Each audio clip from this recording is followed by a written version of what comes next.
So hi everyone, welcome to my channel prime stock securities. तो आज का जो वीडियो होगा it's going to be on US Iran conflict and अभी क्या सिचुएशन है, किस तरीके से ईरान और यूएस में अभी फाइट चल रही है, किस तरीके से डिप्लोमेटिक एक रिलेशन बन रहा है एंड बाकी वर्ल्ड में क्या हो रहा है। तो उसके बारे में मैं चाहता हूँ कि आप लोगों को एक नॉलेज मिले एंड किस तरीके से फाइनेंशियल मार्केट को इम्पैक्ट कर सकता है वो भी मैं आपको बताऊंगा। So without wasting any time start करते हैं।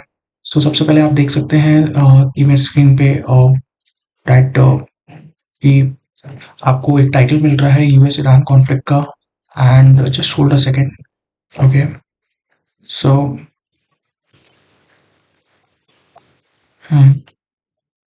ओके, सो स्टार्ट करते हैं।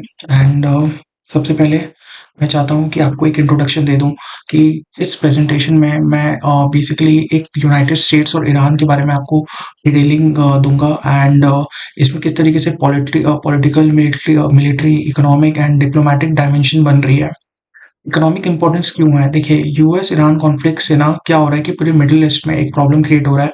उसके कारण हमें सबसे बड़ा प्रॉब्लम क्या हो रहा है, हमारे एक्सपोर्ट इंपोर्ट में बहुत प्रॉब्लम आ रही है। हमारा इंपोर्ट जो ग्लोबल ऑयल है, जो सबसे ज्यादा ग्लोबल ऑयल जहाँ से सप्लाई होता है वो उसी रीजन से होता है, that is middle east. And उसमें ट्रेड्स के कारण काफी प्रॉब्लम आ रही है क्योंकि एस्केलेशन बहुत ज्यादा है जो अभी चल रही है। एंड इस रीजन में जो एस्केलेशन हो रही है उसके कारण पूरे इकोनॉमी में इफेक्ट हो रहा है, पूरे वर्ल्ड इकोनॉमी में इफेक्ट हो रहा है। इसमें किस तरीके से इंडिया का स्टैंड बन रहा है, इंडिया किस तरीके से डिप्लोमेटिक एक रिलेशनशिप अच्छा करने की कोशिश कर रहा है और वो किस तरीके से अपने इकोनॉमी में नहीं चाहता है कि हमारे इकोनॉमी में इफेक्ट आए, तो कैसे हो रहा है उसके बारे में भी हम डिटेलिंग में थोड़ा सा बात करेंगे। क्योंकि हमारा जो रिलेशन है that is with Iran it's good since हम देख सकते हैं, जैसे आप न्यूज़ के इंफॉर्मेशन में भी आप देख सकते हैं कि किस तरीके से हमारे ऑयल को इंपोर्ट किया जा रहा है, राइट। क्योंकि एशिया में कुछ ही कंट्रीज हैं जिनको ऑयल वहां से ऑयल इंपोर्ट का परमिशन मिल रहा है। सो इस तरीके से एक पॉलिटिकल राइवलरी के बारे में भी मैं आपको थोड़ा कुछ बताऊंगा, दैट इज कि ईरान का जो कॉन्फ्लिक्ट है ना ये बहुत विद यूएसए बहुत पुराना है, इसका हिस्ट्री बहुत पुराना है। क्योंकि ईरान में एक लीडर होते थे जो यूएस के थ्रू थ्रोन कर दिए गए थे, ओवर थ्रोन कर दिए गए थे। एंड वहां से एक कहीं ना मेन एक डिस्प्यूट पैदा हो गया था। सो जो फॉरेन पॉलिसीज है वो उससे क्या हुआ, एक मिसट्रस्ट क्रिएट हो गया है। एंड उसके कारण ये जो चिंगारी, ये जो आग बना है, ये उस टाइम का चिंगारी था जो आज के डेट में बहुत बड़े लेवल पे इसका एक हमें सिचुएशन देखने को मिल रहा है। उसी तरीके से मिलिट्री टेंशन्स गल्फ रीजन में बहुत है, क्योंकि क्या हो रहा है कि ईरान बहुत जगह पे अब वो अपने नेबरिंग कंट्रीज में भी मिसाइल अटैक्स कर रहा है। एंड इसके कारण काफी इकोनॉमी में इम्पैक्ट आ रहा है, राइट। क्योंकि वहां पे यूएस के बेसिस भी हैं जो डिफेंस फॉर्म में एक तरीके से यूएस ने अपना बेस बना के दिया था एंड वहां पे भी अटैक्स हो रही है, ठीक है। सो यहाँ तक आपको होप सो क्लियर होगा। नेक्स्ट हम चलते हैं, ये कॉन्फ्लिक्ट कैसे स्टार्ट हुआ। देखिए 1953 में जो ईरान के जो यूएस और UK बैक्ट removal Iran prime minister है मोहम्मद मोसद्देक, उनका एक नेशनलाइज्ड आयरन ऑयल इंडस्ट्री उन्होंने किया था। This created a resentment in Iran and उसके कारण क्या हुआ, अमेरिकन एंटी अमेरिकन सेंटिमेंट भी बन गया। 1979 इस्लामिक रेवोल्यूशन फिर आया। उसमें क्या है कि ईरान मोनार्की वाज ओवरथ्रोन और उसके बाद Islamic Republic under ayatollah Khomeini, उन्होंने उसके अंडर पे ये इस्लामिक रेवोल्यूशन बना। और ये यूएस को बहुत अपोज करते थे, यूएस के प्रिंसिपल्स को फॉलो नहीं करते थे। एंड इससे डायरेक्ट ईरान फॉरेन पॉलिसी बहुत ज्यादा डिफरेंशिएट हो गई यूएस से। सो एक ये भी एक चीज इंसिडेंट हुआ था जो मैं आपको चाहूंगा बताना, दैट इज इन 1979 ईरानियन कुछ स्टूडेंट्स यूएस एम्बेसी में घुस गए थे एंड वहां से हॉस्टेजेस, अमेरिकन हॉस्टेजेस को ले लिए थे एंड उनको हेल्ड किए थे अराउंड 444 डेज अपने पास। सो ये बहुत ज्यादा रिलेशन खराब कर दिया यूएस के साथ। फिर इस तरीके से ट्रस्ट में इम्पैक्ट आया एज अ रिजल्ट, क्योंकि ये जो टेंस माहौल था इसके कारण बहुत ज्यादा कॉन्फ्लिक्ट ऑफ इंटरेस्ट होने लगा, राइट। यूएस दखलंदाज कर रहा था ईरान के अंदर और ईरान नहीं चाह रहा था कि यूएस दखलंदाज करे। एंड वो चाहता था कि इस्लामिक रेवोल्यूशन आगे कायम रहे, ओके। सो ये टर्निंग पॉइंट कहाँ पे आया कॉन्फ्लिक्ट में, सबसे इंपॉर्टेंट चीज़ है ईरान इराक का जो पीरियड था, दैट इज़ ईरान और इराक 1980 एंड 1988। इसमें ईरान को एक तरीके से अग्रेशन के थ्रू इनडायरेक्ट अग्रेशन मिला, जिसमें ईरान को ये रीइंफोर्स किया गया ईरान बिलीफ को डैट कि उसमें ये हुआ कि वॉशिंगटन जो है वो उसमें ये बताया गया कि बहुत एक्टिवली ईरान के ऑपोजिट में काम कर रहा है। ठीक है। सो यूएस बहुत सारा फिर सैंक्शंस लगा दिया था, प्रेशर बहुत क्रिएट किया था, उसमें सैंक्शंस बहुत उसने लगा दिया था, क्योंकि सैंक्शंस लगाने से कहीं ना कहीं वो चाहता था ये इकोनॉमी थोड़ा सा डाउनफॉल आए और उसमें यूएस का इम्पैक्ट बढ़ जाए। न्यूक्लियर डिस्प्यूट भी एक मेजर प्रॉब्लम है, क्योंकि यूएस नहीं चाहता उस रीजन में ईरान एक न्यूक्लियर पावर बन के उभरे, क्योंकि न्यूक्लियर पावर अगर वो बन जाता है तो सबसे पहले प्रॉब्लम आएगा इसराइल को। क्यों आएगा? क्योंकि इसराइल के साथ भी ईरान का डिस्प्यूट है। ओके। उनके रिलीजियस व्यू पॉइंट भी डिफरेंट है। ओके। अब हुआ क्या कि यूएस एक 2020 में यूएस ने असैसिनेशन प्लान किया ऑफ ईरानियन जनरल कसीम सुलेमानी का इन इराक, और उसके बाद और ज्यादा टेंशन बढ़ गई मिडिल ईस्ट में। फिर रीजन का भी, बाउंड्रीज का भी बहुत ज्यादा प्रॉब्लम है, रीजन प्रॉक्सी कॉन्फ्लिक्ट भी बहुत हुआ है, क्योंकि ईरान का भी मिडिल ईस्ट जो कुछ कंट्रीज हैं उससे नहीं बनता है, और वहां पे भी कहीं ना कहीं क्योंकि यूएस का इन्फ्लुएंस उन कंट्रीज में ज्यादा है। ओके। होप सो आपको यहाँ तक क्लियर होगा। अब सबसे इंपॉर्टेंट चीज मैं आपको बताऊंगा, दैट इज ईरान का जो न्यूक्लियर प्रोग्राम है। एंड ईरान हैज वो बहुत टाइम से ट्राई कर रहा था इस प्रोग्राम को रन करने के लिए, एंड उसने न्यूक्लियर टेक्नोलॉजी भी डेवलप किया है, पर पूरी तरीके से नहीं, क्योंकि क्या होता है कि इस न्यूक्लियर पावर को बनाने के लिए न्यूक्लियर जो पावरफुल कंट्री बनना चाहते हैं उनको यूरेनियम, उनको अलग अलग मेटल्स का रिक्वायरमेंट पड़ता है और वो प्रिजर्व करना पड़ता है। ओके। फिर यूएस डर रहा था कि अगर वो पावरफुल हो जाता है तो वो अटैक करेगा, और न्यूक्लियर पावर बनने के बाद कोई दूसरे कंट्री, एक तरीके से डिफेंसिव पावर भी बहुत इंक्रीज हो जाती है, क्योंकि कहीं ना कहीं जो अगेंस्ट जो कंट्री है वो कहीं ना कहीं न्यूक्लियर पावर को अटैक नहीं करती, इस डर से कि कल को अगर वो अटैक की तो उसने न्यूक्लियर एक मिसाइल लॉन्च कर देंगे, एंड उसके कारण उस पर्टिकुलर कंट्री को बहुत बुरा इकोनॉमी में और ओवरऑल जो पॉपुलेशन है उसमें बहुत बड़ा इम्पैक्ट आएगा, सिंस हम लोग जानते हैं हिरोशिमा नागासाकी में क्या हुआ था। ओके। इंटरनेशनल एजेंसीज भी मॉनिटर करने लगी थी ईरान न्यूक्लियर पावर को, किस तरीके से वो आगे बढ़ रही है, उसको कैसे रोक लगाया जाए।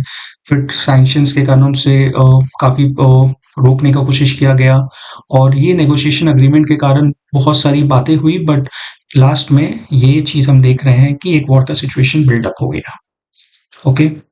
सो इकोनॉमिक सैंक्शंस ऑन ईरान जो हुआ था वो क्या क्या था कि ऑयल एक्सपोर्ट्स जो है, आप सिंस मैं आपको एक चीज दिखाना चाहूंगा कि आप ग्राफ के थ्रू भी आप चीजें देख सकते हैं। यहाँ पे एक ग्राफ है, अगर आप जूम इन में अगर करता हूँ, जस्ट होल्ड अ सेकेंड। हाँ, देखिए किस तरीके से ग्राफ में आपको मिल रहा है कि डिटेल्स की, यहाँ पे George W Bush says Iran is a part of an axis of evil, यहाँ पे इस तरीके से। ये 2000 का बात है, 2000-2005 के बीच का बात है, एंड इंटरनेशनल सैक्शंस मिलने लगी थी, यहाँ पे बहुत ज़्यादा हाई हो गई थी, इस ग्राफ के थ्रू आप देख सकते हैं। फिर इस 2010 में और सैंक्शंस लगा था यूएन और यूएस, वो सब चीज़ के रिलेटेड। ईरानियन न्यूक्लियर डील हुआ था, सैंक्शन लिफ्टेड। फिर ये वाला चीज़ देखिए, Iranian nuclear deal, sanction lift हो गया था, Trump pulls US out of the nuclear deal, economic sanction जो थे फिर से लगा दिए गए थे। ओके। एंड फिर ट्रेड आइसोलेशन भी हो गया था, क्योंकि बहुत सारे कंपनीज को मना कर दिया गया था कि वो ईरान के साथ डील ना करें। This created a climatic and economic isolation, reduce to foreign investment, और ज्यादा इन्वेस्टमेंट ईरान में नहीं आ रहा था। डोमेस्टिक इम्पैक्ट भी बहुत हुआ था, सिंस एक्सपोर्ट इंपोर्ट इन्फ्लेशन बहुत ज्यादा बढ़ गई थी, एंड अनएम्प्लॉयमेंट बहुत ज्यादा हो गई थी, क्योंकि अगर आपके पास कंपनीज नहीं आ रहे हैं तो आप कहाँ से एम्प्लॉयमेंट क्रिएट करेंगे उस पर्टिकुलर कंट्री के अंदर। ओके। सो मिलिट्री एस्केलेशन कब हुआ? देखिए मिलिट्री एस्केलेशन भी पर्शियन गल्फ टेंशन जब बढ़ने लगी, बहुत ज्यादा प्रॉब्लमेटिक सिचुएशन बढ़ने लगा, इंटरनेशनल शिपिंग में प्रॉब्लम आने लगा, फिर ड्रोन और मिसाइल थ्रेड्स भी मिलने लगे, और उस तरीके से एक ईरान ने अपने डिफेंसिव पावर को इंक्रीज करने में फोकस किया, जहां पे उसने ड्रोन और मिसाइल्स को क्रिएट किया, एंड ये मेजर एक सिक्योरिटी कंसर्न क्रिएट कर रहा था यूएस और यूएस के एलाइज के ऊपर। फिर यूएस आसपास के अपने मिलिट्री को आसपास के जो कंट्रीज हैं उधर एज अ डिफेंसिव वे में तैनात कर दिया। तो एक तरीके से ईरान के अगेंस्ट में ही एक्शन भी था, क्योंकि आज जब आप देख रहे हैं सिचुएशन जब वर्स हो रहा है तो वही सब जो डिफेंसिव मैकेनिज्म जिसने यूएस ने क्रिएट किया था उसी के थ्रू अटैक्स पहले हो रही है। ओके, तो risk of escalation every limited, तो इस तरीके से देखिए ईरान के पास मिसाइल्स का भी बहुत ज़्यादा बड़ा एक क्वांटिटी में उनके पास मिसाइल्स है, और उससे भी वो अटैक करते हैं, और जो बाकी एनिमी कंट्रीज के पास उतना नहीं है। सिंस उनका जो मिसाइल्स का जो कॉस्टिंग है वो बहुत कम पड़ता है as compared to their enemy countries that for example US. Okay, so अब यहाँ पे जो सबसे इम्पोर्टेंट चीज़ मैं आपको बताना चाहूँगा that is middle east expansion. किस तरीके से यूएस रीजनल अलायंस के कारण ईरान एक तरीके से आइसोलेट हो गया, एंड जो हम जानते हैं, जो हम देख रहे हैं, और इसके कारण एक मिडल ईस्ट का पूरा फ्यूचर चेंज हो चुका है। ओके, एंड सबसे important cheese, price of oil बहुत बढ़ रहा है, क्योंकि आपको ये चीज़ समझना होगा कि जो हमारा ऑयल है वो सबसे ज़्यादा आता है कहाँ से है, वो आता है आपका that is Iran. Yes, Iran से आता है। ईरान से आता है, इसके कारण क्या हो रहा है कि सिंस वहाँ पे अटैक सिचुएशन वॉर का है, ऑयल प्राइसेस भी बढ़ रही है, एलपीजी के दाम भी बढ़ रहे हैं, and there is a situation कि डिमांड को सप्लाई मीट नहीं कर पा रहा है। ओके, आप ग्राफ्स के थ्रू भी देख सकते हैं किस तरीके से 2022 में ऑयल का दाम बढ़ा था, एंड उसके बाद फिर रिड्यूस हुआ है, फिर वो उस तरीके से बढ़ने के कगार पे है। ठीक है, इम्पोर्टेंट ये चीज समझना होगा कि कंट्रीज जो सबसे ज्यादा डिपेंडेंट है वो कौन से कंट्रीज हैं, that is China, Japan, European Nations, ये सब डिपेंड करते हैं कहीं ना कहीं। और हायर ऑयल प्राइस के कारण ट्रेड बैलेंस इम्बैलेंस क्रिएट हो सकता है। ओके, सो अब सबसे इंपॉर्टेंट चीज, जो हमारा शिपिंग होता है कहाँ से होता है, स्ट्रेट ऑफ हर्माज से होता है। सो स्ट्रेट ऑफ हर्माज ही रोक दिया गया है पर्टिकुलरली ईरान के थ्रू, कि वहां से बहुत सारे जो शिप्स हैं, कार्गो शिप्स हैं, वो वहां से ट्रांसपोर्ट ना कर पाए, एंड ये इम्पैक्ट कर रहा है ओवरऑल इकोनॉमी में। एंड देख सकते हैं आप यूएस सैंक्शंस के थ्रू किस तरीके से ग्राफ आउटपुट, ऑयल आउटपुट कितना रिड्यूस हुआ है। ठीक है, रिड्यूस होने के बाद बीच में सैंक्शंस हटाए गए थे, तो देख सकते हैं आप किस तरीके से ऑयल का ग्राफ ऊपर जा रहा है। उसके बाद फिर से ये सिचुएशन आने के बाद देखिए फिर से 2018 में फिर से सैंक्शंस हुए, तो फिर से ग्राफ डाउन हुआ। तो यूएस कहीं ना कहीं इस तरीके से सैंक्शंस क्रिएट करने के कारण ईरान भी अपना ऑयल आउटपुट को उतना अच्छा से नहीं कर पा रहा है, और उसके कारण सप्लाई में प्रॉब्लम आ रही है। ओके, अब हम सबसे इम्पोर्टेंट चीज कि देखिए जो चीज हम तो समझना चाहते हैं कि देखिए अगर कोई भी चीज प्राइस या अगर कोई भी पर्टिकुलर प्रोडक्ट का दाम बढ़ता है, तो अगर हम मीट नहीं कर पा रहे हैं तो कहीं ना कहीं इम्बैलेंस क्रिएट होता है, वॉर का सिचुएशन आता है, अगर ट्रेड नहीं हो पा रहा है तो फाइनेंशियल मार्केट भी डाउन जाएगी, जो हम देख सकते हैं कि किस तरीके से फाइनेंशियल मार्केट डाउन गई है, एंड ईरान का इकोनॉमी कहीं ना कहीं किस तरीके से कोलैप्स कर रहा है। सो ये कहाँ कहाँ पे प्रेशर क्रिएट होता है, इक्विटी मार्केट में क्रिएट होता है, और अगर कैसे अगर वॉर का भी न्यूज आ जाए तब भी फाइनेंशियल मार्केट फ्लक्चुएट करती हैं, एंड यूएस डॉलर के मुकाबले इंडिया का अगर आप रुपये देखेंगे काफी कमजोर हो रहा है डे बाई डे, सो वो भी इम्पैक्ट कर रहा है।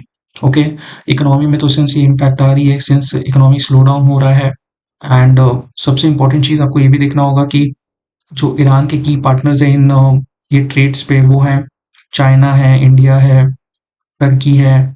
ओके, एंड स्ट्रेट ऑफ हॉर्मस के क्राइसिस के कारण विटल्स जो 20% ऑफ द वर्ल्ड सप्लाई है वो इम्पैक्ट कर रहा है, और अ, अभी तक लॉसेस कितने हो चुके हैं, 59.9 मिलियन के आसपास। तो हम 2025 में ही प्रॉब्लमैटिक सिचुएशन बनी थी, एंड ऑयल प्राइसेस बढ़ चुकी है, टैंकर वहां पे जिस तरीके से हैं वो ड्रॉप हो चुके हैं, शिपिंग नहीं हो पा रही है, फ्यूल कॉस्ट इंक्रीज हो रही है, मार्केट काफी वोलेटाइल हो जा रहा है। ओके, ये आप डायग्राम के थ्रू, ये जिस तरीके से मैंने डिफरेंशिएट करके बनाया है, मैं जस्ट आपको एक बार जूम इन कर देता हूँ, आप देख सकते हैं। ओके, होप सो अगर आपको कुछ कोई भी प्रॉब्लम हो रहा है, कहीं भी आपको दिक्कत है समझने में, आप कमेंट में क्वेश्चन कर सकते हैं, मेरी टीम ट्राई करेगी जल्द से जल्द उसका आंसर देने के लिए। ओके, अब इंडिया कहाँ स्टैंड कर रहा है, इंडिया क्या डिसाइड कर रहा है, देखो इंडिया ये बेसिकली एक तरीके से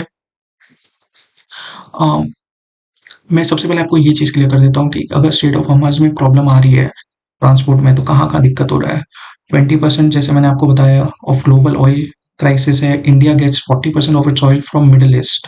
ठीक है, और 5.5 मिलियन ऑयल इंपोर्ट होता है और वो पास होता है हरमास के थ्रू। ओके, 2 मिलियन मतलब 5.5 मिलियन में से 2 मिलियन वो स्ट्रेट ऑफ हरमास के थ्रू पास होता है, इंडिया के पास आता है। और इंडिया के मेजर जो डाइवर्स सप्लायर्स हैं वो है रशिया, यूएस, ब्राजील। और इसलिए इंडिया जब अगर ये प्रॉब्लम हो रहा है तो रशिया का भी हेल्प ले रहा है। इसी कारण इंडिया में अभी उस तरीके से ऑयल प्राइसेस नहीं बढ़ी है। ओके, सो ये समझना बहुत इंपॉर्टेंट है आपको। एंड इंडिया कहीं ना कहीं इस तरीके से स्ट्रैटेजिक बना रहा है कि वहां से कुछ सप्लाई ले रहा है, रशिया से मेजर हेल्प लेने का कोशिश कर रहा है। ओके, सो नेक्स्ट हम तो विंडो पे चलते हैं, that is the conclusion part. अब मैं यहाँ पे आपको पीपीटी एंड करूंगा और सिंपल वे में आपको एक ब्रीफ कंक्लूजन देना चाहूंगा। सो आप एक चीज समझिए कि देखिए, जब ईरान वॉर हो रहा है और सिचुएशन इस तरीके से वर्स हो रही है, सो हो सकता है ईरान का सिचुएशन अभी और वर्सन हो, क्योंकि सिंस उसके मेजर लीडर्स को मार दिया गया है। एंड उनके आपको पता होगा कि कुछ ब्रिगेड्स भी थे जो बहुत एक्टिव हो चुके हैं और वो अटैक मोड में है। And they are not going to, मतलब ऐसा जिस तरीके से वॉर चल रही है, ऐसा लग रहा है वो जल्दी से बाव डाउन नहीं करेंगे और वो फाइट बैक करेंगे। ओके, सो इसके कारण लॉन्ग टर्म में फाइनेंशियल मार्केट में भी हमें इशू देखने को मिल सकता है। एंड ये भी हो सकता है कि मेजर कोई डिफरेंट कंट्रीज है वो भी एंटर कर जाए। बट हाँ, अभी रिसेंट न्यूज में ये भी आया है कि जो डिफरेंट यूरोपियन कंट्रीज हैं वो अभी एक्टिवली पार्टिसिपेट नहीं कर रहे हैं, उन्होंने मना कर दिया है कि पार्टिसिपेट नहीं करेंगे। तो ये यूएस डायरेक्टली फाइट कर रहा है, उसके साथ साथ इसराइल भी हेल्प कर रहा है, कहीं ना कहीं इसराइल भी फाइट कर रहा है आपके ईरान से। ओके, सो इसके कारण प्रॉब्लम क्या होगा? देखिए, मेजर प्रॉब्लम ओवरऑल अगर वर्ल्ड इकोनॉमी को देखें तो मेजर प्रॉब्लम रिटेल पीपल को होगा, जिसमें प्राइसेस बढ़ जाएंगे, सप्लाई डिमांड में इशू होगा, मार्केट फ्लक्चुएशन होगा। अगर आप अभी इस टाइम पे अगर प्रॉपर्ली मार्केट में नहीं एंटर करते हैं तो लॉस होने का चांस बहुत ज़्यादा है। सो मेरा सजेशन ये है कि अभी अगर मार्केट गिरता है तो you try to make a investment, अपने एक प्रॉपर इन्वेस्टमेंट का फोकस करें और प्रॉपर रिसर्च करने के बाद और इन्वेस्टमेंट का सोचें। एंड और मैं चाहूँगा कि इसका आप रिसर्च डिफरेंट ऐप्स के थ्रू कर सकते हैं, ऐप्स जैसे टिकर टेप, मनी कंट्रोल, ये सब के थ्रू कर सकते हैं। एंड होप सो, मैं तो यही चाहूँगा जल्द से जल्द ये और सिचुएशन बंद हो जाए और जैसे इकोनॉमी था वैसे इकोनॉमी पहले जैसा आ जाए, ग्रोइंग इकोनॉमी हो और सब बेटर हो जाए।